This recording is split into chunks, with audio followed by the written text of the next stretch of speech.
പീഡനം, സാമ്പത്തിക തിരിമറി എന്നിവ കണ്ടുപിടിച്ചതിനെ തുടർന്ന് പാർട്ടി പുറത്താക്കിയവരെ അണിനിർത്തി പാലക്കാട് പി.കെ. ശശിയുടെയും സംഘത്തിന്റെയും യോഗം. 1000-ലേറെ പേർ പങ്കെടുക്കുമെന്ന് പറഞ്ഞ യോഗത്തിനെത്തിയത് 200-ൽ താഴെ ആളുകൾ മാത്രം. CPIM നേതാക്കൾക്കെതിരെ വ്യക്തി അധിക്ഷേപം നടത്തി യോഗം പിരിഞ്ഞു. തദ്ദേശ തെരഞ്ഞെടുപ്പിൽ ജനകീയ മതേതര മുന്നണി എന്ന പേരിൽ മത്സരിച്ചവരുടെ നേതൃത്വത്തിലായിരുന്നു യോഗം.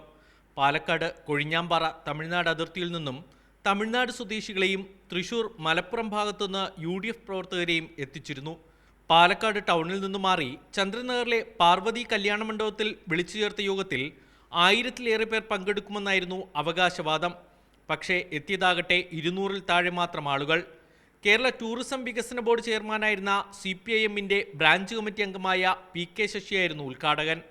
CPIM നേതാക്കളോടുള്ള വ്യക്തിപരമായ വിദ്വേഷം മുഴുവൻ പ്രസംഗത്തിൽ നിറച്ച P.K. ശശി പാർട്ടിയെ അധിക്ഷേപിക്കാനും മറന്നില്ല. ഞങ്ങൾ ആഗ്രഹിച്ചതുകൊണ്ടല്ല ഞങ്ങൾ ഇവിടെ എത്തിയത്. ഞങ്ങളെ നിർബന്ധിതമാക്കിയ ഒരു സാഹചര്യം പാലക്കാട് ജില്ലയിൽ നിലനിൽക്കുന്നു എന്നുള്ളത് കൊണ്ടാണ്.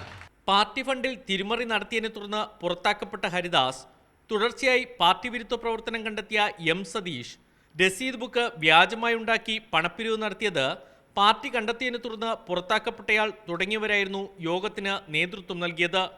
നിയമസഭാ തെരഞ്ഞെടുപ്പ് മുന്നിൽ കണ്ട് UDF, BJP പ്രതിപക്ഷ പാർട്ടികൾക്ക് അനുകൂലമായ സാഹചര്യമൊരുക്കാൻ കൂടിയായിരുന്നു യോഗ ലക്ഷ്യം.